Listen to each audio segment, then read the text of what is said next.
Salut la team YouTube, j'espère que vous allez bien et que vous vous portez bien. On se revoit aujourd'hui pour une nouvelle vidéo. Et aujourd'hui, dans cette vidéo-là, on va voir comment gérer les blessures en jiu-jitsu brésilien.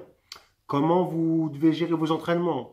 Est-ce que je dois m'arrêter? Est-ce que je dois pas m'arrêter? Combien de temps je dois m'arrêter? En fonction de telle ou telle blessure. Est-ce que c'est une petite blessure? Est-ce que c'est une grosse blessure? Donc, on va voir tout ça dans cette petite vidéo. Mais juste avant, qu'est-ce que tu vas faire? Comme d'hab, mon gars, tu es au courant, tu vois, la puissance du super guerrier, Sangoku, tu vois, il est là. Il t'a dit Sangoku. Tu mets un like à la vidéo de Samir, tu vois, tu mets un like et tu t'abonnes si ce n'est pas déjà fait. Et on verra aussi en fin de vidéo le conseil lecture du jour. Pour ceux qui n'auraient pas lu les livres dont je vais parler, c'est un must to have. Ça veut dire, c'est un truc que vous devez avoir lu parce que je trouve les concepts magnifiques, tu vois, dans ce livre. Donc, on va en parler à la fin de la vidéo. Ok? Et tu peux toujours télécharger mon livre, Les 7 secrets pour progresser en JJB, dans la description. Cela dit, il y a des personnes qui m'ont dit « Ouais, je ne l'ai pas reçu. Regarde dans les courriers indésirables, tu vois, dans les spams. Et tu prends mon adresse email et tu la mets dans tes contacts, tu vois, dans tes amis, dans tes potes. Tu vois, on est potes, toi et moi. Tu vois, on se parle tous les jours sur YouTube, donc on est copains maintenant. Ok, t'as liké, tu t'es abonné. Let's do this. Alors, comment je gère mes blessures dans le JJB? Comment vous devez les gérer? Ça va dépendre de chacun. Mais déjà, on va noter deux choses. Il y a deux types de blessures. Il y a des grosses blessures, genre les ligaments qui pètent, le bras qui se tord, l'épaule qui saute. Bon, là, pendant un moment, forcément, ça va être compliqué d'aller sur le tatami et de continuer à s'entraîner. Donc là-dessus, il y a des blessures qui vont nécessiter des opérations. Comme moi là, en fait, je sais pas si vous voyez, une fois un entraînement de judo, c'est ma plus grosse blessure. Hein, et elle a même pas eu lieu en JJB. Le mec, tac, on combattait, il me projette, je fais une erreur de débutant, mais parce que je voulais pas tomber, tu vois. Donc j'ai mis ma main dans le sol et le bras il a pété comme du verre. Poum! Les deux os là, radius et cubitus et morpheus là, cassés en deux. Donc j'ai des broches et tout, anesthésie générale, machin. Et là j'ai encore des plaques de fer dans le truc et c'est un truc qui date de il y a plus de 10 ans maintenant, depuis 2004 je crois. Donc forcément, anesthésie, tu as un peu d'immobilité, c'est difficile d'aller se rentraîner vite. Pour les petites blessures, entorse, même des blessures un peu plus prononcées, les doigts, les orteils. Là, depuis 2 mois, je me suis blessé au gros orteil. Donc, je strappe, mais je continue à m'entraîner. D'accord? J'arrête pas l'entraînement. En fait, c'était ça le message que je voulais... Alors, excusez-moi. Le message que je voulais vous passer, c'était... Ça veut dire, même si vous êtes un peu blessé, ne vous arrêtez pas.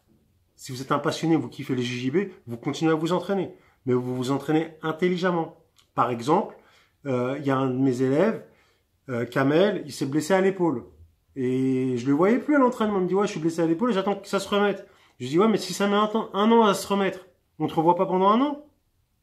Tu vois, l'épaule, en plus, ça prend du temps. Je dis, viens t'entraîner, tu t'échauffes bien, et ton épaule, tu la sollicites pas. Tu mets un truc, une écharpe, et voilà, tu t'entraînes avec un handicap. Mais au moins, tu es là, tu t'entraînes, tu continues. Et tu fais vraiment attention de ne pas t'appuyer dessus, de ne pas prendre d'appui dessus. Pareil pour le bras, tu t'es pris une clé de bras, voilà, tu n'as pas voulu taper, tu as fait le guerrier. Tu ne vas pas attendre que ton bras se remette. Tu mets un truc, tu continues, tu vas t'entraîner. Mais à chaque fois, en faisant attention à la partie blessée. C'est-à-dire, attention, je ne suis pas en train de dire, vous vous entraînez sur la partie blessée. Non. La partie blessée, vous la reposez, vous ne la sollicitez pas. Mais vous pouvez continuer à vous entraîner. Je me suis fait opérer du ménisque une fois. C'est vraiment les deux opérations que j'ai eues. Là, l'avant-bras, d'accord? L'avant-bras. Et le ménisque une fois, quelques années plus tard. Et c'était à la fin de l'entraînement, c'était en plus, c'était un truc tout bidon. J'ai senti un truc sauter et j'avais mon genou bloqué. C'était la première fois que ça me le faisait. Je connaissais pas, tu sais, ça s'appelle le truc en anse de saut là. En fait, tu as le ménisque qui se retourne sur lui-même et il te bloque l'articulation. Et du coup, à un moment, dans l'extension, ton genou il est bloqué, il peut plus aller au bout. Et j'étais bloqué comme ça, tu vois. Donc là, je me suis fait opérer. Ils m'ont enlevé le bout de ménisque qui bloquait le truc, tu vois. Et je suis allé voir un médecin. Le premier chirurgien, il m'a dit, ouais, il va falloir arrêter le sport. Vous avez 35 ans, je sais pas quoi. Faut arrêter les sports de combat, blablabla. Et je lui ai dit, écoute, moi, je suis pas venu demander ton avis. Moi, je sais que je vais pas arrêter. Est-ce que tu peux m'opérer ou pas? Le reste, je m'en occupe, tu vois. Donc, du coup, il m'a opéré. Voilà, il m'a dit pendant 2 semaines, surtout pas de, on bouge pas. Euh, Au bout de 3 semaines, commencez à faire un peu de vélo. Ok? J'ai respecté la première consigne. Pendant 2 semaines, j'ai absolument pas bougé. Je me rappelle, c'était l'été, le Tour de France. J'ai regardé le Tour de France, tu vois, pendant 2 semaines. Cadavre. Position canapé. C'est mode écho. Pendant 2 semaines. Et là, c'est en train de ronger en moi, tu vois. Mais je regardais pas que le Tour de France, je regardais les vidéos de JJB et tout, tu vois. Et du coup, ok. Qu'est-ce que j'ai fait? La 3e semaine, j'ai commencé à prendre, j'avais un vélo d'appart à l'époque, à refaire du vélo d'appart, tu vois. Tac, tac. En 2 semaines, vous hallucinerez comment vous perdez en muscle. Je savais pas, j'étais pas au courant de ça. Par exemple, sur une jambe, je l'ai immobilisé 2 semaines seulement, tout fondu. Hallucinant. Donc un peu de vélo, tac, tac. La 3e semaine, c'était au mois de juin. Je m'étais blessé la dernière séance, le dernier cours de l'année. Hein. T'imagines, le dernier cours de l'année, c'est un truc tout bête, en fin de séance, tu vois, le clac. Donc, 2 semaines d'immobilisation. 3e semaine, je commence à faire du vélo. Et je crois la 4e semaine, après une opération, hein, opération du ménisque, la 4e semaine, j'étais sur le tatami et je commençais à driller. Donc voilà, les appuis étaient timides et tout. Tac, tac, tac. 4 semaines comme ça, 5e semaine. Et petit à petit, pendant l'été, j'ai commencé à driller, faire des combats petit à petit. Mon objectif, c'était d'être prêt pour la rentrée.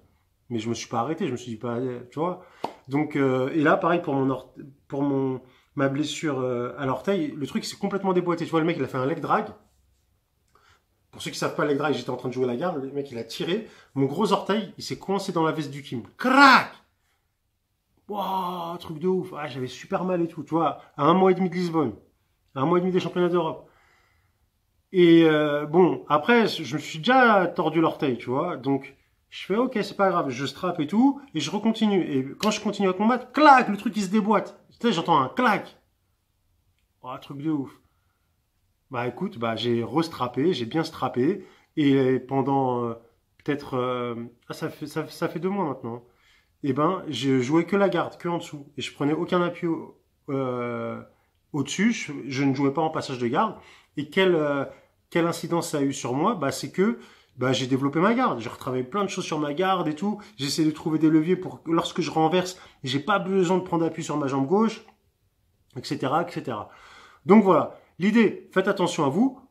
Les blessures, ça arrive, c'est pas dramatique. Je trouve que et les blessures en JV, je trouve qu'elles arrivent moins souvent que dans les autres sports. Par exemple, en foot, c'est fréquent que tu te pètes les croisés, tu vois. Il y a plein de mecs, mon petit frère Mehdi, croisé à droite, croisé à gauche.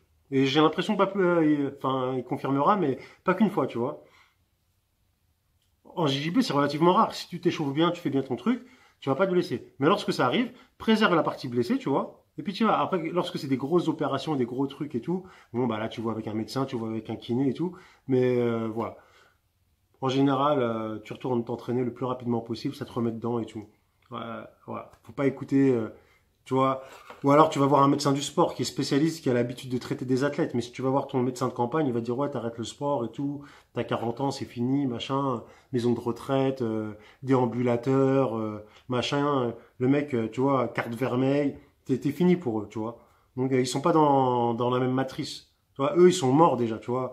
Ils sont morts à 30 ans. Ils veulent te projeter leur, euh, leur croyance sur toi. Non, tu refuses.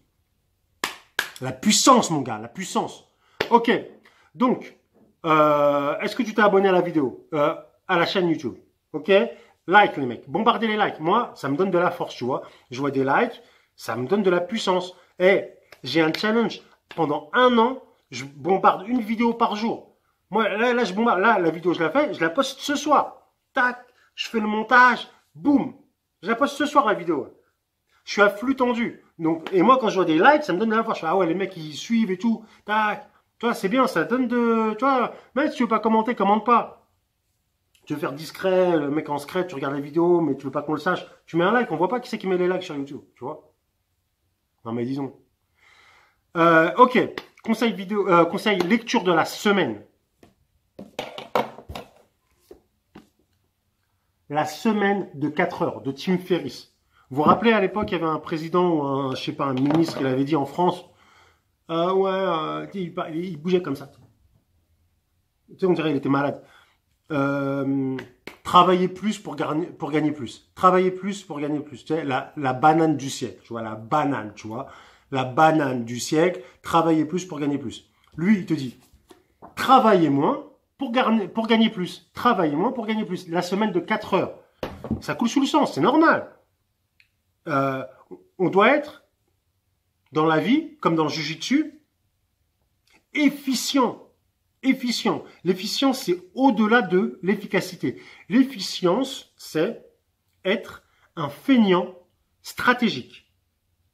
Feignant stratégique. C'est-à-dire, dans mon Jiu-Jitsu, par exemple, mais c'est une stratégie JJB life, tu vois, dans les deux. Dans le JJB, qu'est-ce que je vais faire?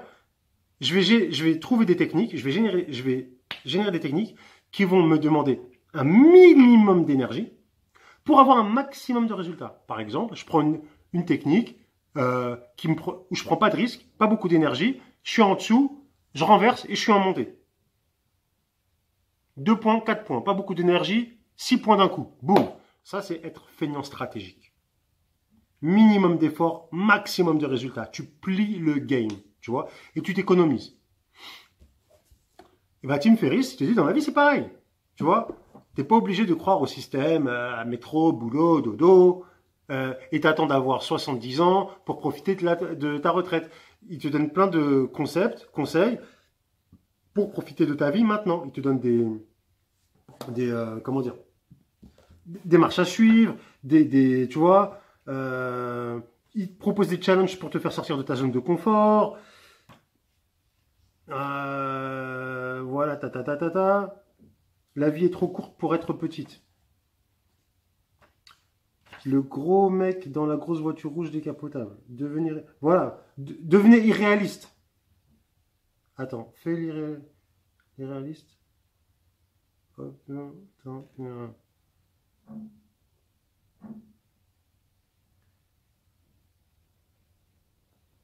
L'idée, excusez-moi, je prends un peu de temps, je lis en même temps. Bon, on est ensemble, hein, t'as vu. Hein, si la vidéo a dessous, tu peux l'arrêter. Hein, tu passes à autre chose. Nous, on reste entre nous, tu vois.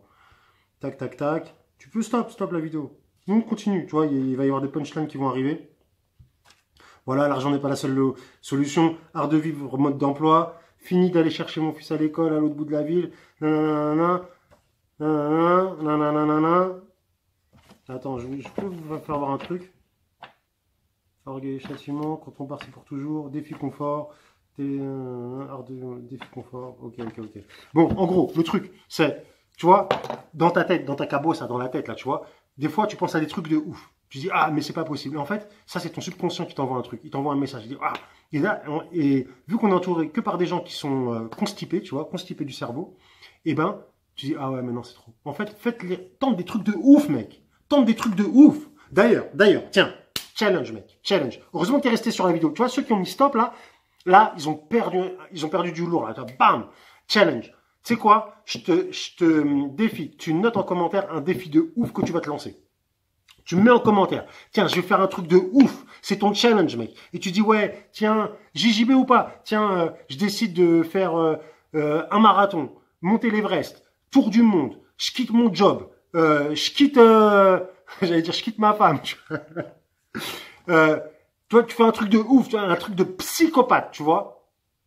Défi.